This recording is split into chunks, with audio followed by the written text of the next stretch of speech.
Tu sais ce moment où ton partenaire te fait du mal, où il te manque de respect, où il ignore tes besoins, et pourtant, quelques heures plus tard, tu lui pardonnes. Comme si rien ne s'était passé, tu reviens vers lui. Tu t'excuses même parfois, et tu te dis que tu es trop sensible. Si tu te reconnais dans ce scénario, tu n'es pas seul.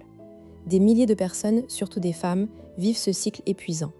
Elles pardonnent trop vite, trop facilement, et elles se demandent pourquoi elles n'arrivent pas à poser des limites solides. Pardonner facilement, ce n'est pas de la gentillesse, ce n'est pas de la générosité, c'est un mécanisme de survie, un réflexe conditionné par ton cerveau pour éviter la menace de l'abandon. On va voir pourquoi ton attachement anxieux te pousse à pardonner tout et n'importe quoi, et surtout, comment sortir de ce piège. Après cette vidéo, tu comprendras exactement pourquoi tu pardonnes si vite. Tu ne te sentiras plus coupable de ta faiblesse. Tu sauras reconnaître le moment où tu es en train de négocier avec ta propre dignité. Et surtout, tu auras 3 techniques concrètes avec des phrases précises pour arrêter ce cycle. Pas de conseils vagues, du solide, basé sur la recherche en psychologie. On te répète souvent qu'il faut pardonner pour avancer, que le pardon est une force, qu'il faut être grand. C'est vrai dans certains contextes, mais dans une relation toxique ou déséquilibrée, pardonner trop vite n'est pas une force. C'est une faiblesse. C'est un signal que tu envoies à l'autre. Tu peux me faire du mal, je reviendrai toujours. Le vrai problème, ce n'est pas que tu pardonnes. C'est que tu pardonnes sans que l'autre ne change, sans réparation, sans conséquence. Les conseils populaires te disent de communiquer, de poser des limites. Mais personne ne t'explique pourquoi tu as tant de mal à le faire.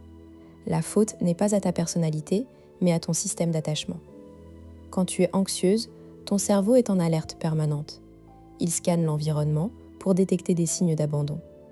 Et dès que tu sens que la relation vacille, tu actes un réflexe de survie, le pardon immédiat. Ce n'est pas un choix conscient, c'est un réflexe.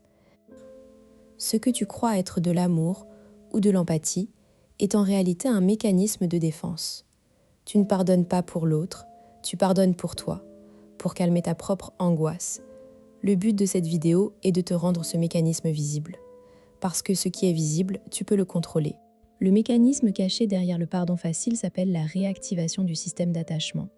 Philippe Shaver et Mario Mikulincer, des chercheurs en psychologie de l'attachement, ont montré que les personnes anxieuses ont une tendance marquée à pardonner rapidement, non pas parce qu'elles ont tourné la page, mais parce que le pardon réduit immédiatement leur détresse. Dans une étude de 2012, Mikulincer et ses collègues ont démontré que l'anxiété d'attachement prédisait un pardon plus rapide et plus fréquent, surtout après une transgression relationnelle. Mais ce pardon était souvent associé à une faible estime de soi et à une peur de l'abandon. Autrement dit, tu pardonnes pour ne pas être seul, pas parce que la relation est saine. Ce mécanisme fonctionne en 3 étapes. Premièrement, une transgression survient. Ton partenaire annule un rendez-vous, il est distant, il te parle mal. Deuxièmement, ton système d'attachement s'active. Tu ressens une montée d'anxiété, ton cœur s'emballe, tu as peur qu'il te quitte. Troisièmement, pour calmer cette angoisse, tu pardonnes immédiatement, parfois même avant qu'il ne s'excuse. Le pardon agit comme un analgésique émotionnel. Il supprime la douleur immédiate, mais il ne guérit pas la blessure. Et à force, tu t'habitues à la douleur. Tu l'acceptes comme normale. Prenons le cas de Sophie, 34 ans, graphiste à Nancy. Sophie est en couple avec Julien depuis 2 ans. Julien est imprévisible, parfois attentionné, parfois distant. Un soir, Sophie prépare un dîner pour leur anniversaire.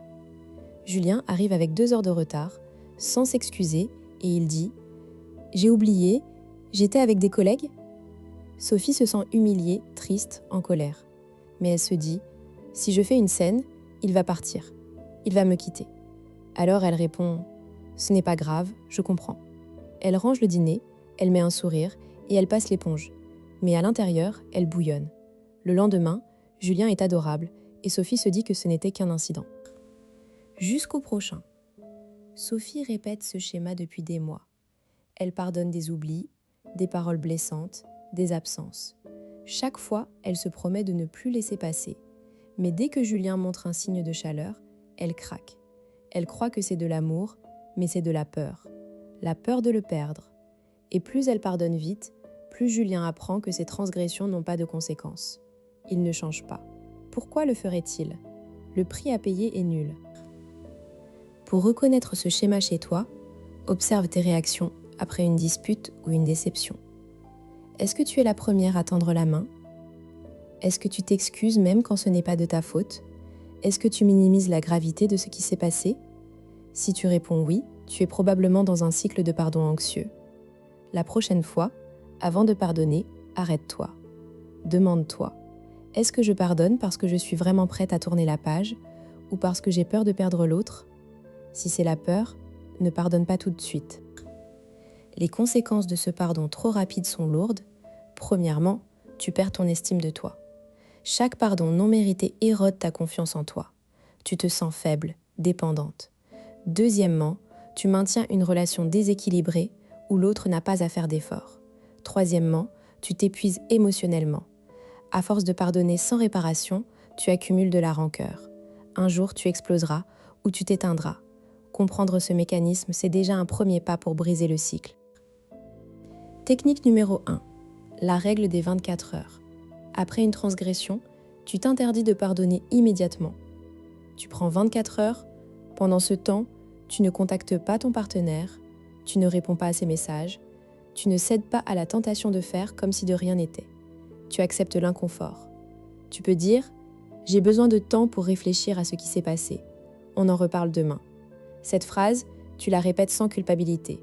Les 24 heures te permettent de sortir de l'urgence émotionnelle, de retrouver ton calme et de décider si tu veux vraiment pardonner ou si tu négocies avec ta peur. Au bout de 24 heures, si tu décides de pardonner, tu le fais avec des conditions. Je te pardonne, mais j'attends que tu proposes quelque chose pour réparer. Pas de pardon gratuit. Technique numéro 2, le contrat de réparation. Avant de pardonner, tu exiges une action concrète. Ce n'est pas une vengeance, c'est une réparation. Par exemple, je te pardonne, mais j'ai besoin que tu t'engages à être à l'heure la semaine prochaine. Ou j'accepte tes excuses, mais je veux qu'on discute de ce qui s'est passé et que tu me dises comment tu vas éviter que cela se reproduise. Tu écris ce contrat mentalement, ou même sur un papier. Cette technique vient des travaux de John Gottman sur les réparations. Les couples qui réussissent sont ceux qui créent des moments de réparation, pas des excuses vides. Exemple de phrase, je comprends que tu es oublié, mais pour que je me sente en sécurité, j'ai besoin que tu proposes un geste. Par exemple, réserver un nouveau dîner cette semaine. Si l'autre refuse ou négocie, c'est un signal. Il n'est pas prêt à réparer. Ne pardonne pas. Technique numéro 3. L'auto-débriefing après pardon. Après avoir pardonné, tu fais un bilan honnête avec toi-même.